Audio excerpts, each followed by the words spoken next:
Hello YouTubers, and welcome back to my channel.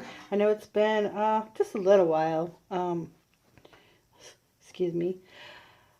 I am trying to upload once a week since I did that Inktober and turned it into Videotober. And I think I'm doing okay. I don't know. It's almost February. I think I've uploaded 4. This will be 4th. That'd be fine. So I did finish this class and post on Skillshare called Doodle Floral Arrangements. And in there I taught about the techniques that I use to prepare to do my doodle arrangements. And I use these particular paintings as kind of the basis that was leading me there. And yeah. So I thought I would show you where I'm at in my watercolor journal. I just got some new Daniel Smith watercolors that it's been on my list of wants for a long time. Obviously I don't need any more watercolor ever, but I got them.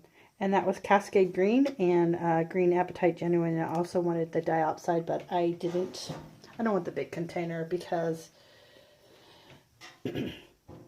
anyway, they didn't have it in the small, and until I start making some money, it's hard to spend money. So what I thought I would do today is a little doodled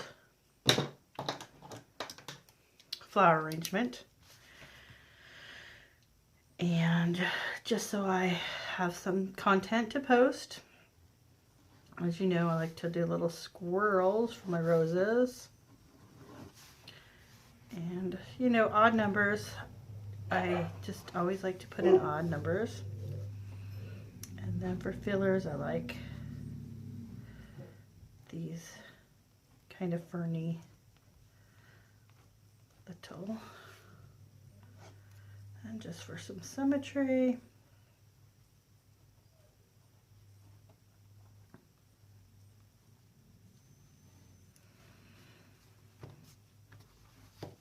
And let's do some kind of baby breathish there. And okay, container. Let's go with the container. Let's go.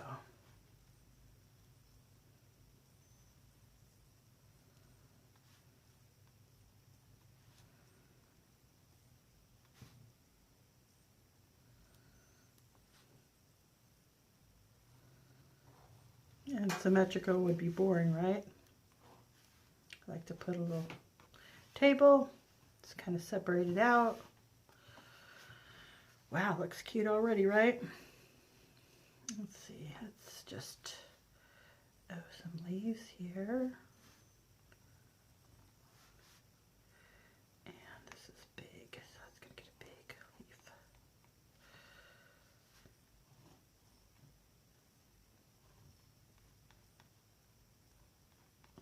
And, like, that's not very realistic, is it? But guess what? Obviously, we're not going for realism here.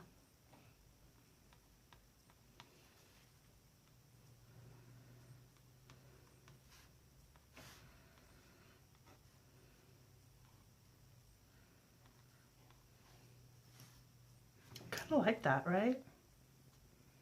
Just like the shapes and I like where it's positioned, and yeah, looks good to me.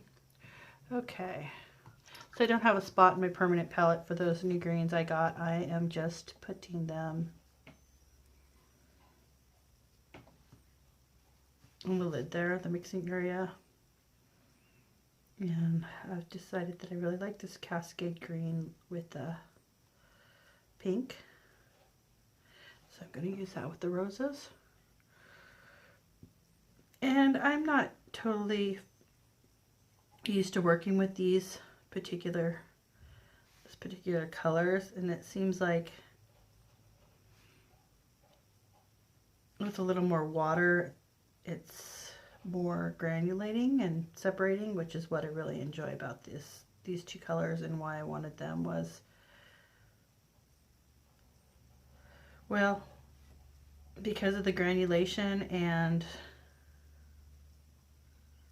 the fact that the colors separate out as it dries and makes really neat effects, and I really like that. So that's why I chose those two colors, or why I wanted them and they were on my list. And I have other granulating colors like, you know, the cobalts are granulating, but they're also kind of opaque, you know, or some, they say semi-opaque, but you can really see the opaqueness when you mix them with other pigments. It just makes a cloudy combination. And so what I was hoping with for these two greens in particular was that I would be able to use them in mixes and not have that cloudiness that comes from using a cobalt, which I love the cobalts, though they're just beautiful colors, I think. I would say, like, for my primaries, my very favorite primaries are the Hansa Yellow Medium, which is Pigment Yellow 97. And then Magello's Permanent Rose PV19. Other than Opera, of course, but Opera's not light fast, so I don't. I'm always hesitant to use it. If I leaned more towards not selling my originals, then it would be just fine. So I was thinking that the other day, and I thought, I'm going to get those Dr. P.H. Martin's Radiance, because it's only an issue when you're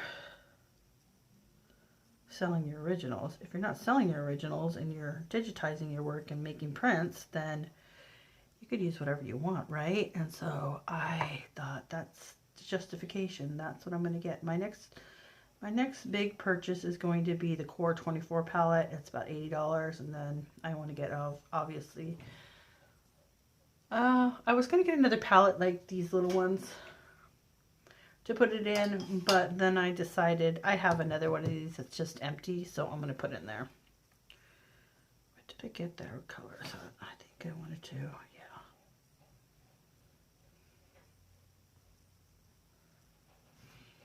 And then after that, after I get that Core 24 palette that I've been wanting for a while, I'm going to get the Dr. P.H. Martin's Radiance. They're about $80 too. And then I'm going to do a Daniel Smith palette, which I already have the colors chosen. And so far, of those 15 colors I've gotten, well, the Cascade Green, the Green Apatite Genuine, I have to, here's what I did. When I was preparing to do a review of m.graham watercolors, what would go good there, right? Maybe some yellow. I realized that m.graham is really difficult to work with. And I never noticed that before. So one day I'm going to do this review. I still have a little palette, and but what the result was that I decided to sell all my m.graham, and they sold pretty quick, right? So it was a good deal. But here's how stupid that was, and how I regret it now, because there's some m.graham, for all of its pain in the buttness, is pretty inexpensive for the quality. And so what I am now missing, since I sold them, which was dumb, is Cobalt Teal PV28. I missed that. And then Quinacridone Red PR209. I'm going to have to replace that. I'm going to have to replace the teal. And then the other color is the Phthalo Green, but the yellow shade, the one that's greener. And I love that color too.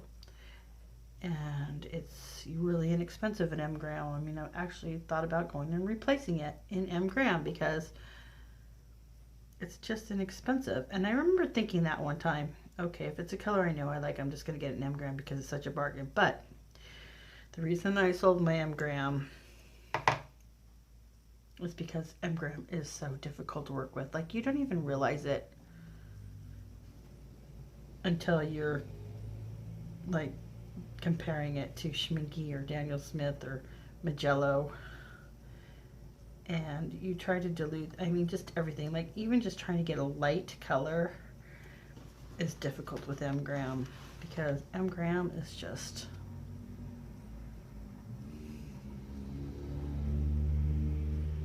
it's thick. It's like the viscosity, that's a word. Viscosity is just ridiculous. It makes it difficult to work with, and it's a mess. Man, God, it's a mess. You go, if you've ever put together an m.graham palette, you know what a mess m.graham is to work with. Like, it just gets everywhere, and it would take weeks for a palette to dry of m.graham, if it ever even dries, you know. That's kind of cute, right? So that was pretty quick. Anyway, I just wanted to put some content out, and I'll probably end up putting some music to this, just so I have something to post.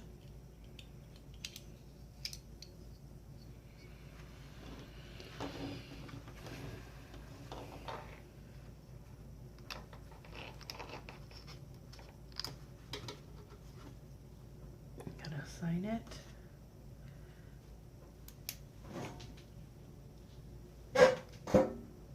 Call this video done.